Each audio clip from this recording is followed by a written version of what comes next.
कितना आएगा, D R by D T is equal to 900 divided by 4 pi R square. ठीक है, चलिए अभी now D R by D T is equal to 900 divided by 4 pi, और R की value क्या है, एट आर इक्वल टू 15। तो 15, चलिए तो करें calculate, 900 divided by 4 into pi into 15 into 15 कितने पे जाएगा, 60 पे, और वापस किस पे जाएगा, 4 पे, 4 से 4 गया, कितना आएगा 1/5। क्या होती है यूनिट, सेंटीमीटर पर सेकेंड। या तो आ जाएगा 7/22 या लिख दो 1/5, एक ही बात। ठीक है, ये आपका आंसर करिए ना। क्वेश्चन नंबर 5 पे आना। क्वेश्चन नंबर 5 में कह रहा है sir, stone is dropped into A quite lake and waves move in circles at the speed of 5 cm per second. At the instant when the radius of circular wave is 8 cm, how fast is it the enclosed area increasing? देखो भी कभी आपने पानी में पत्थर मारा है? yes sir। देखो जब अपने पत्थर में पानी में पत्थर मारते हैं ना, तो उसमें क्या होता है कि एक सर्कल सा बनता है और वो वेव बनती है ना, सर्कुलर वेव बनती है कुछ इस तरीके से। जैसे मान लो यहाँ पे एक शांत पानी है, ठीक है, लेकिन अपने पंगे करने हैं उसके साथ, तो पत्थर मार दिया तो ऐसे ऐसे वेव बनती है, और वो वेव क्या होती है, ऐसे सर्कल की तरह बड़ी होती रहती है। अपने ऐसा लगता है सर्कल बड़ा हो रहा है ना, सर्कुलर वेव बनती है, और अपने ऐसा लगता है सर्कल धीरे क्या हो रहा है, बड़ा हो रहा है। वो यही कह रहा है sir, a stone is dropped into A quite lake and wave move in circles at the speed of 5 centimetre. ठीक है, बताइए गिवन में क्या लिखा है फिर, dr by dt जैसे सर अपना को 5 सेंटीमीटर, dr by dt कितना दिया हुआ है, 5 सेंटीमीटर पर सेकंड। क्योंकि देखो जब circle at the speed of 5 centimetre, जब सर्कल बढ़ेगा तो किस रीजन से बढ़ेगा, रेडियस की वजह से। यानी अगर रेडियस बढ़ेगी तो सर्कल बढ़ेगा, और रेडियस में चेंज दे रखा है उसने।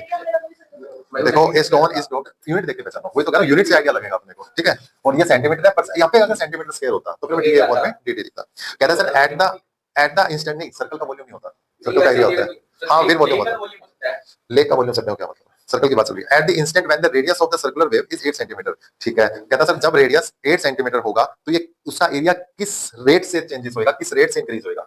समझ गए क्या फाइंड करना है, एरिया में चेंज फाइंड करना है, यानी सर्कल के एरिया में चेंज फाइंड करना है, डीए अपॉन में dt, कब, जब r कितना हो, 8 सेंटीमीटर। ठीक है, आइए तो गिवन था अपने पास dr by dt और फाइंड करना है डी अपॉन में dt। ठीक है, कर लोगे, कोई दिक्कत इसमें, मुझे आपको करवाना है क्वेश्चन नंबर 7, पढ़िए।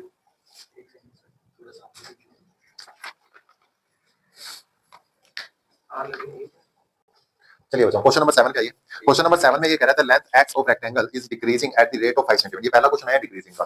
ठीक है, देखो जब इंक्रीजिंग हो तो अपने पॉजिटिव रेट लेते हैं, जब डिक्रीजिंग हो तो कौन सी रेट लेंगे, अपने नेगेटिव रेट लेंगे। कहता है sir the length x of a rectangle is decreasing. ठीक है सर, एक रेक्टेंगल की बात चल रही है और उसने लेंथ को रिप्रेजेंट किया एक्स से। चलिए अभी तो ये होगी एक्स और ये होगी वाई, और ये एक rectangle decreasing at the rate 5 centimetre पर मिनट। तो बेटा इसने गिवन में ये लिखा हुआ है ना, dx by dt -5 सेंटीमीटर पर minute, and the width y is increasing at the rate 4 centimeter per minute, and dy by dt is equals to 4 centimeter per minute.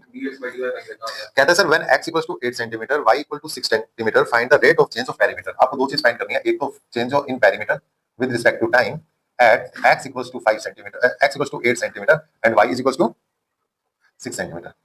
First number तो ये। ठीक है, और सेकंड नंबर पे क्या है sir, change in area with respect to time when x equals to 8 centimetre and y equals to 6 centimetre. लो जी, मतलब देखो अभी कुछ नहीं किया, सिर्फ क्वेश्चन पढ़ा है, गिवन लिखा है, फाइंड क्या करना है वो लिखा है, बस अभी अपनों ने कुछ नहीं किया, सारा का सारा क्वेश्चन को देख के लिखा है। यहां तक कोई दिक्कत है बताओ, आज का मेरा लास्ट क्वेश्चन है ये, यहां तक कोई दिक्कत है बताओ।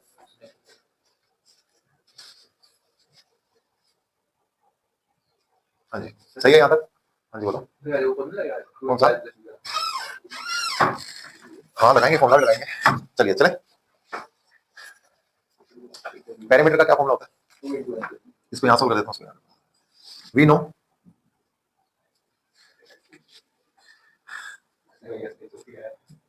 To into L plus B, perimeter of rectangle 2 into L plus B, यानी कि 2 इंटू एक्स प्लस वाई। कर दो differentiate with respect to,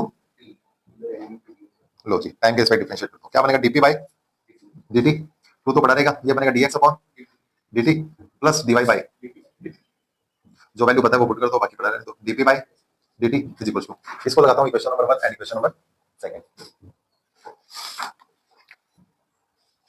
from 1 and 2। dx by dt दे रखा है आपको माइनस का 5 and plus dy by dt दे रखा प्लस का 4। तो बेटा ये आंसर क्या आ रहा है कुल मिला के, कितना आ रहा है, माइनस का 2। क्या रेट, क्या ये रेट बताओ, सेंटीमीटर पर सेकंड। लेकिन उसने मुझे लेकिन मुझे सीपी अपॉन में सीटी पूछा उसने, यार ये पानी कौन लग जाता है, पहले भी आने लग जाता है एक बार।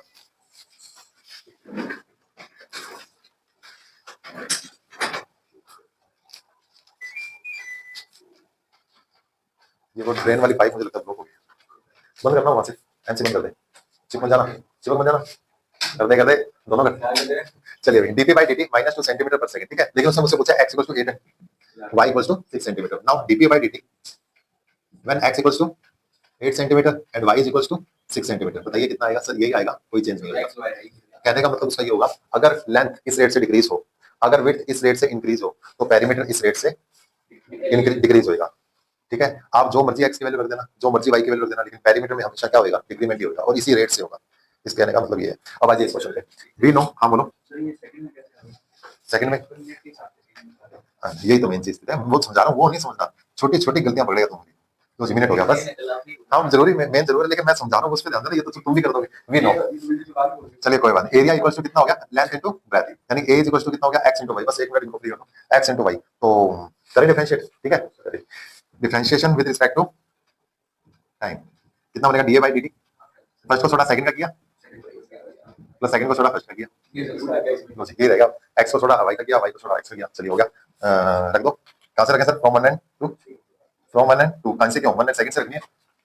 D A by D T x, क्या वैल्यू एक्स की थी, एक्स की तो पता नहीं सर, लेकिन वाई की 4 है, प्लस वाई की पता नहीं सर, लेकिन एक्स की 5 है, ठीक है।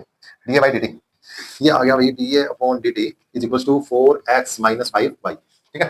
अब वो कह रहा था D A upon D T, मुझे इस पे बताओ कितना होगा, लो जी कर देते हैं। Now D A by D T when x equals to 8 centimetre and y equals to 6 centimetre, ठीक है, इज इक्वल्स टू, ये आएगा बच्चे 4 इंटू 8 माइनस 5 इंटू 6, कितना आएगा 48 और माइनस 20, 48 और 18 आएगा क्या, 18 सेंटीमीटर स्क्वायर पर मिनट। तो जी आपका आंसर आ जाएगा, बताइए जी, यहाँ तक कोई दिक्कत, तो ये आपका आंसर आ गया।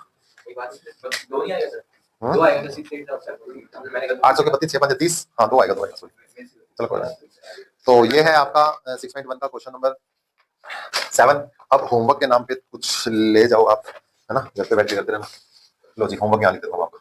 एक तो है आपका question number 4, question number 6, question number 12, example number 1, example number 3, example number 4 और क्वेश्चन नंबर 17। लो जी ये आपका कल का होमवर्क है, ठीक है।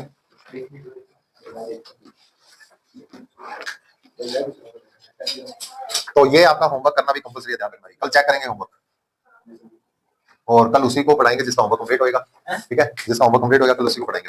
एक एक क्वेश्चन कंप्लीट होना चाहिए, ऐसा नहीं है सर कि क्वेश्चन हो गया एग्जांपल नहीं किया, एग्जांपल हो गया क्वेश्चन नहीं किया।